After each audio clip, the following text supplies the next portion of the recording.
Before there was Ultra Instinct, there was the Super Saiyan White Omni form.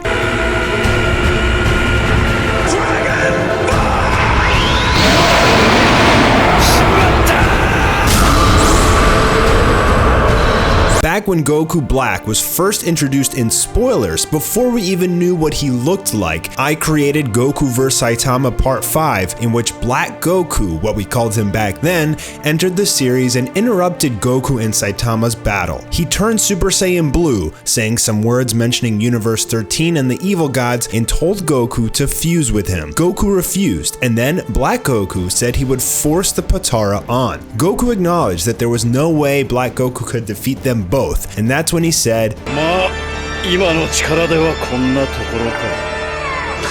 He proceeded to scream and begin his next transformation, ultimately turning into the white-haired Super Saiyan form with no limiter markings. The reason he didn't have any limiter markings was because he was suppressing his full power at that point. Goku and Saitama, in their current state, were no match for him. Let's first talk about the most important features, and that's the white hair and limiter markings. In an old interview with Akira Toriyama, he said, "In the Battle of Gods movie, they were red, so in the film Resurrection of F, I had to use blue. That's all. In fact, I thought to have made it white, but it would have been in conflict with the next enemy, so I thought I'd keep it for another time. That next enemy, I suppose, was Merged Zamasu, and another time, I suppose, is Ultra Instinct." With that quote in mind, I decided to create the next level of the Super Saiyan God form with white hair, with two long bangs, one slightly longer than the other, and extra hair branching backwards out the back, similar to Super Saiyan 4. The inspiration for the bangs was Sephiroth from Final Fantasy VII, which is why I had his music playing in the background. Goku was defeated, and Saitama challenged Black Goku in his secret Berserker form, which is based off the enraged images of One Punch Man from the Season 1 opening. Saitama's Berserker form resembles the 8 Gates from Naruto, and he was so strong that he combo attacked Black Goku into near oblivion. However, Black Goku was holding back as well, now raising his ki to maximum and revealing his Omni limiter.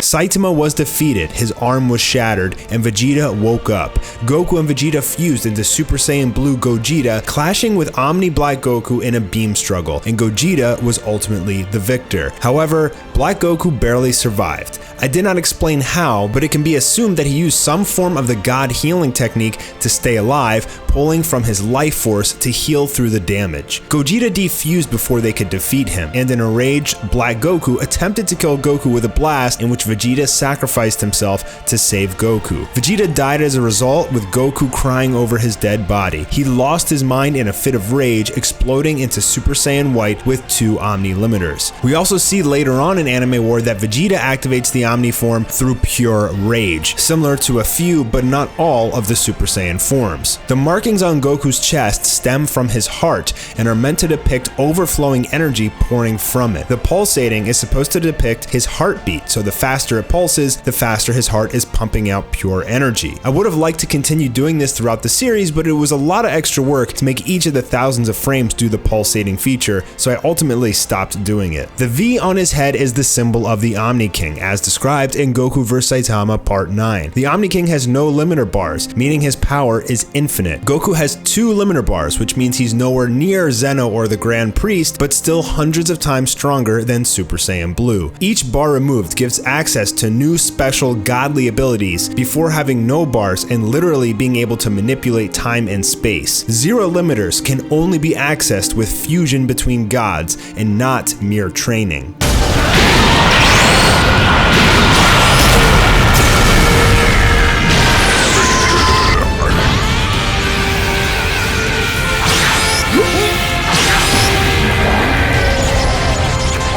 In Omni form, Goku gains a new ability, Rapid God Healing, in which he can sacrifice his life force to heal either a person, himself, or even bring someone back to life under certain circumstances. He restarts Vegeta's heart using this technique in Goku vs Saitama Part 9 and later uses it to continually repair his body while he explodes with Kaioken times 100 against the dragon god Zurama. I gave the Omni form this ability because I felt like a god form should have abilities of a god, not simply more power. I wanted the Super Saiyan White form to feel special, giving it unique abilities. There's still room for me to expand on this in the future, especially if I ever do Anime War Episode 8 where Vegeta fights second form Demigra. I would really like to give Vegeta some godly abilities. As we saw from Black Goku and Goku vs Saitama Part 7 and also from Goku in Part 9, an Omni God can pour the entirety of their Omni energy into a single attack, as the Omni markings of power fade into the single blast that is strong enough to destroy an entire universe. Omni power regenerates very quickly, meaning even if you use all of your energy at once, your battery will recharge much faster than regular stamina. The form gains tremendous power, far exceeding Super Saiyan Blue, as well as incredible speed. The form truly has no flaws, with the exception of Dark Siphoning. While 100 times Kaioken, Goku used a full power Kamehameha in an attempt to destroy Zurama.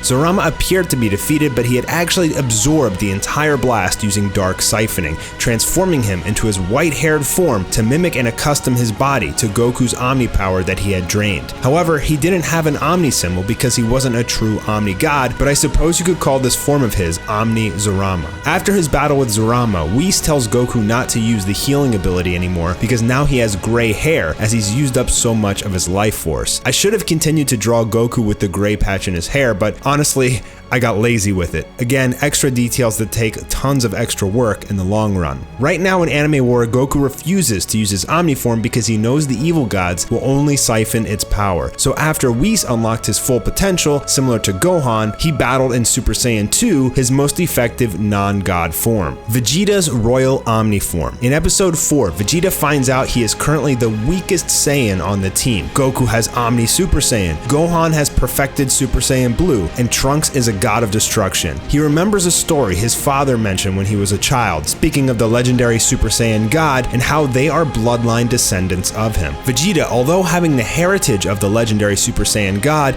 and an elite bloodline, is the weakest, and his pride can't take it. Similar to his first Super Saiyan transformation in Dragon Ball Z, I wanted this transformation to come out of the feeling of pure helplessness. Exploding with rage, Vegeta transforms into the Royal Omni form, eyes turning red to symbolize his bloodline and a single limiter bar. This makes Vegeta currently the strongest Saiyan in existence. In his battle with Demigra and the Evil Lords, Vegeta annihilates Acnologia in an instant, so fast that people could barely see him. He states that he is overflowing with energy and can barely control his power.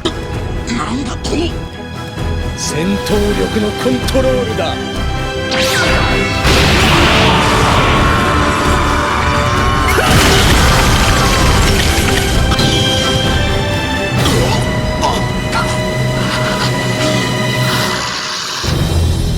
ほう、つまり今ので完全に俺を怒らせてしまったわけだ。